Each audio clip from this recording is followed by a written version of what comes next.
beginning, that thing you talked about that Chansijing left out was spiraling energy. So I thought that perhaps when we did the form, we would want to have an internal sense of the energy spiraling through.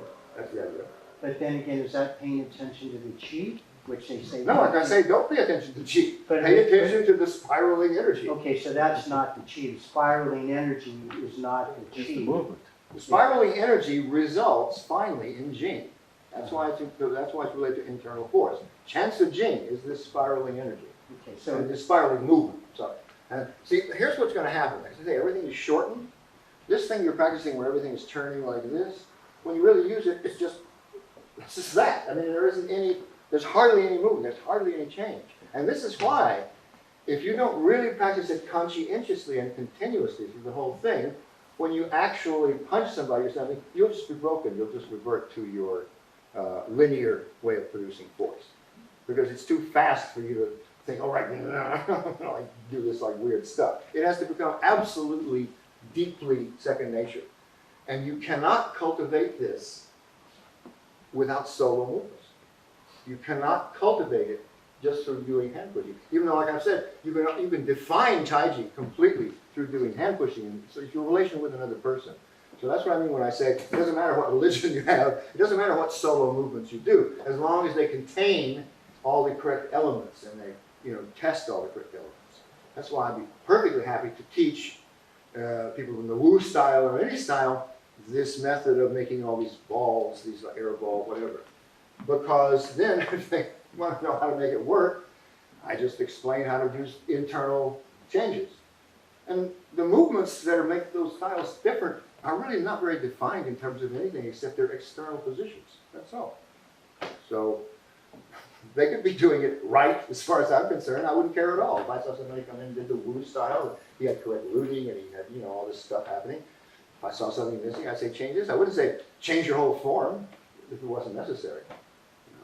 What's the detriment of focusing on chi? Like, isn't there some statement in the classics? It says you'll be stagnant. Yeah.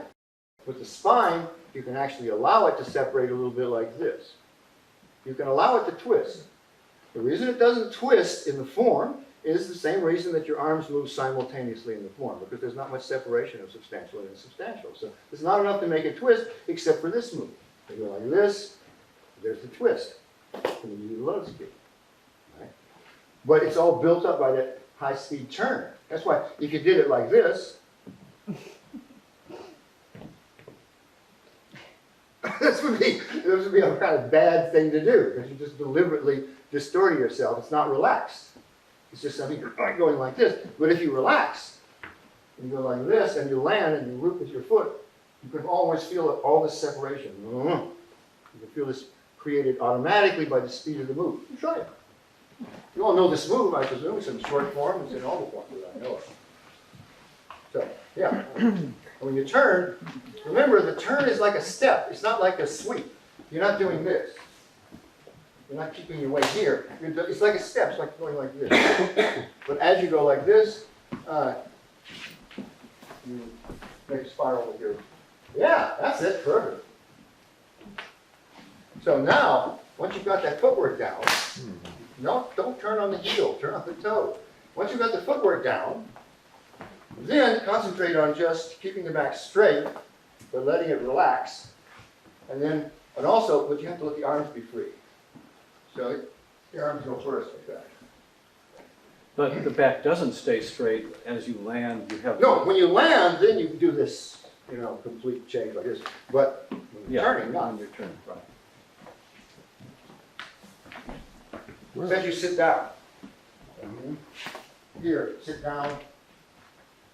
Like that. Oh. That wasn't bad. Keep your arms Trying to out. do it on the I wrong heard way. it. That was bad. Jerry, keep your arms out in front though. Well, this brings about another important thing about the form, which is that when you are sending impulses to the body from your leg, you have to send it in a certain order. You have to send the impulse first to the substantial arm. Right? Let's look at it this way.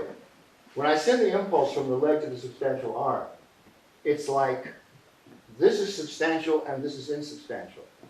And when I finish, this has become substantial, right? So think of it now as though this whole line is substantial and the other arm is insubstantial. So the other arm moves secondarily to the first, and the last thing that gets the impulse is the leg. But if you block it with the arms, like you'll just be very stiff with your kick. The arms have to stay loose. So in this case, it's a lotus kick. But you turn around, the arms have to stay loose here and be part of this change. And they have to swing first in the first place. Here. They're going to keep going as this comes up. Let's try it.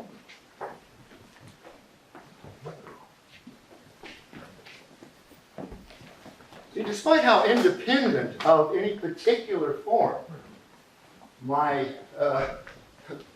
thing about hand pushing is, the making of these air balls and so forth, despite that, it's extremely dependent on some form that's correct. In other words, you've got to be doing some sort of internal practice solo, because, for instance, in the case of the Chansijing, you can't possibly cultivate it while you're doing something as fast as Kuei-shou. Even if you're doing Kuei-shou super slow. It's too much to think about, because you're listening. You're listening, and then at the same time you have to cultivate all these changes. No, you have to do it in the form. The form is your chance. So it's kind of sad when you realize a lot of people practice Taiji for like a long, long time before they start practicing Chansijing. And you should really practice it from the beginning, even if you have no idea what the hell it's for.